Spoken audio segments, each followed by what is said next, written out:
ঘাটালে প্রচারে তৃণমূল প্রার্থী দেব মন্দিরে পুজো দিয়ে প্রচার শুরু করলেন তৃণমূলের তারকা প্রার্থী। দেখতে পাচ্ছেন ঘাটালের তৃণমূল প্রার্থী দেব মন্দিরে পুজো দিয়ে প্রচার শুরু করেছেন তৃণমূলের তারকা প্রার্থী।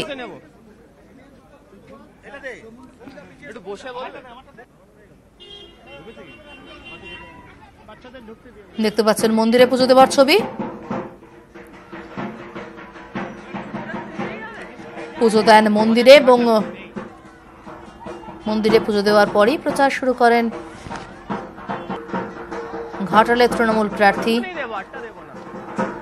দেব ওরফে দীপক অধিকারী। এটা কি মন্দির দাদা? কালী।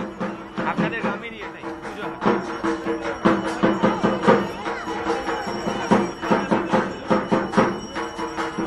দেখতে পাচ্ছেন পুজো দেওয়ার ছবি। পুজো দিয়ে তারপরে প্রচার শুরু করেন দেব।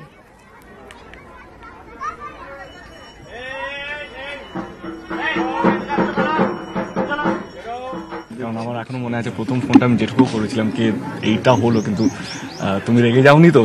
তো জেঠু তখনই আমাকে বলেছিল কি আমার আশীর্বাদ তোর সঙ্গে আছে, আমরা সবাই জানি তুই মিনিমাম 2 লক্ষ ভোটে জিতবি। তো আজকে যেটুকু কথা সবচেয়ে বেশি মনে পড়ছে আমার পইতে হয়েছে এখানে। আমার মনে আছে ছাদে আমি সন্ন্যাসী আমাদের তখন নিয়ম ছিল 3 দিন আমরা কোনো সূর্য আলো না দেখে থাকতে হতো। আমি আজকে ওদিকে বলছিলাম ঘরটা অ্যাজ ইট ইজই আছে, মাটির তো মাটিরটাই আছে, সেইটার জন্যই বেশি ভালো লাগে, ওই গন্ধটা এখনো আছে। আজকেও সেই রুমটাই আমরা বসছি। তো ডেফিনেটলি একটা ছোটবেলার, কারণ জাস্ট বিকজ আমি ক্যামেরার সামনে আছি বলে বলছি না, একটা নস্টালজিয়া তো থাকে।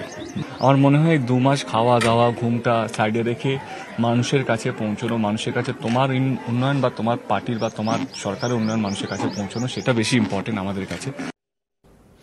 হ্যাট্রিকের লক্ষ্যে বীরভূম লোকসভা কেন্দ্রে লড়ছেন আর এক তৃণমূলের তারকা প্রার্থী শতাব্দী রায়। রামপুরহাট 1 নম্বর ব্লকের নারায়ণপুর গ্রামে আজ তিনি প্রচার করেন।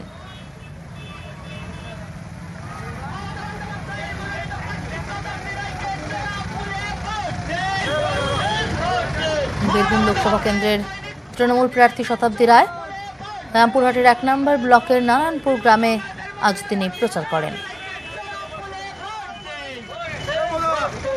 এবার নজর রাখবো দমদম কেন্দ্রের দিকে। দমদম কেন্দ্রে সিপিএম প্রার্থী নেপাল দেব ভট্টাচার্য রহুরা খর্দা এলাকায় প্রচার করলেন সিপিএম প্রার্থী।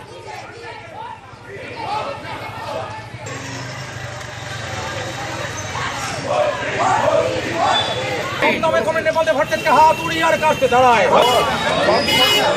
10 বছর পর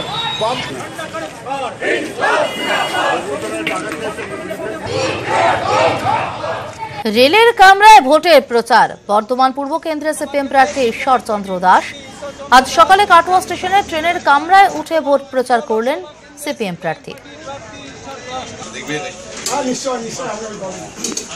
বর্ধমান পূর্ব লোকসভা কেন্দ্রে সিপিআইএম পার্টির প্রার্থী ঈশ্বরচন্দ্র দাস